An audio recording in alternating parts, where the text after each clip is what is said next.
You know that feeling when you're standing in the checkout line and you're staring at the total on the screen, and you feel that tiny, sharp pang of anxiety in your chest? It's not because you don't have the money, you do, but your brain is doing this frantic, high-speed math in the background. If I buy this now, will I have enough for the utility bill on Tuesday? Does this grocery run mean I have to skip that dinner with friends on Friday? Most of us live our entire lives in that state of low-grade mental friction.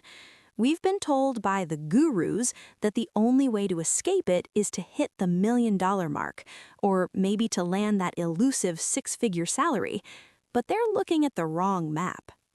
There is a specific, mathematically significant, and psychologically explosive threshold where the friction starts to disappear. It's not $1 million. It's not even $100,000. That number, the one that actually changes the physics of your life, is $25,000. My name is Tish, and I spend way too much time thinking about financial psychology, compound interest curves, and why most people stay stuck in the same survival loop for decades, regardless of how much they earn. If you're someone who is tired of just getting by and you want to understand the actual mechanics of how wealth is built, not the fluff, but the real gears behind the machine, make sure to hit that subscribe button and give this video a thumbs up if it helps you see your bank account differently. Look, wealth building doesn't work the way we're taught in school. We think it's a linear grind, save a dollar, have a dollar. But it's actually more like pushing a massive granite boulder up a steep, muddy hill. For the first $5,000, $10,000, even $15,000, you are straining, you're sweating, your feet are slipping, and if you let go for even a second, that boulder is going to roll back and crush you. This is why most people quit. They look at their effort versus their progress and think, this isn't working. But $25,000? That is the crest of the hill. Everything before 25K is you fighting gravity. Everything after 25K is gravity starting to fight for you. And here is where it gets really interesting, because the difference isn't just in your bank balance, it's in your biology. When you have zero or even just a few $1,000s, your brain operates in what psychologists call survival mode. In this state, your prefrontal cortex, the part of your brain that plans for the future, is basically hijacked by the amygdala, the part that handles fear. You take the first job offer because you can't afford a second month of searching. You stay with a toxic boss because walking away feels like jumping off a cliff without a parachute. You obsess over the price of organic eggs, wasting hours of mental bandwidth to save $2.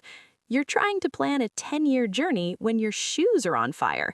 You can't think about opportunity when you're worried about eviction. But when you cross $25,000, the fire goes out.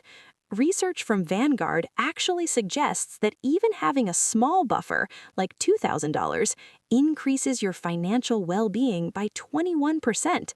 Now, imagine what happens when you have 25,000. That's usually 3 to 6 months of full living expenses for most people. Suddenly, you have breathing room. Your brain stops asking, how do I survive Friday, and starts asking, how do I grow this? Let's look at the numbers, because this is where most people's minds get blown. Imagine you're saving $1,000 a month and investing it at 8% return. The first $25,000. This takes roughly 23 months. That's almost 2 years of saying no to vacations and yes to the older car. It feels like a lifetime. The second $25,000, it doesn't take another 23 months. It takes 20 months. Wait, what? You did the exact same amount of work? You saved the same $1,000 a month, but you just earned 3 months of your life back. Why? Because that first $25,000 was in the background, working its own 24/7 shift, generating returns while you slept. By the time you're aiming for the $400,000 mark, your money can generate $25,000 in a few months without you contributing a single extra dime. The first milestone is a grind. Every milestone after that is a slide. Now, you might be thinking, Tish, $25,000 is great, but it's not retire on a beach money. You're right, but it is walking away money. When you're broke, you are a hostage.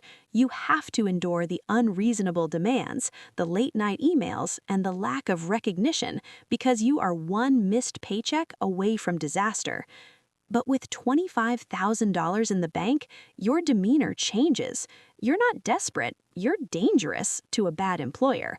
You can walk into a performance review and ask for a 15% raise with a level of calm that only comes from knowing you could quit tomorrow and be fine for half a year. Here's the crazy part. When you show up with that level of confidence, you're actually more likely to get the raise. People can smell financial desperation, and they can smell financial freedom. One gets exploited, the other gets promoted. This is where I see most people mess up. They hit $25,000, they feel that wealthy buzz, and they immediately go out and buy a $40,000 car with a $700 monthly payment. They think the $25,000 is a trophy. It's not. It's a seed. If you eat the seed, you never get the tree. The average person spends more on car payments, insurance, and interest over their lifetime than it would take to reach total financial independence.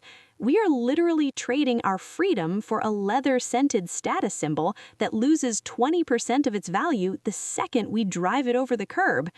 When you have $25,000, you stop asking, can I afford the monthly payment? And you start asking, what is the opportunity cost? You realize that $25,000 invested today could be $150,000 or $200,000 in the future. Suddenly, that used Honda looks a lot sexier than a new BMW because the Honda comes with a side of never having to worry about money again. $25,000 won't make you a billionaire by next Tuesday, but it will fundamentally rewire your brain. It moves you from being a passenger in your own life to being the architect of it. It separates the people who will spend 40 years living paycheck to paycheck from the people who will actually build something that lasts. So here is your actionable step. Stop agonizing over the $4 coffee and start optimizing for the $25,000 wall. Focus on the big levers, your housing, your transportation, and your income.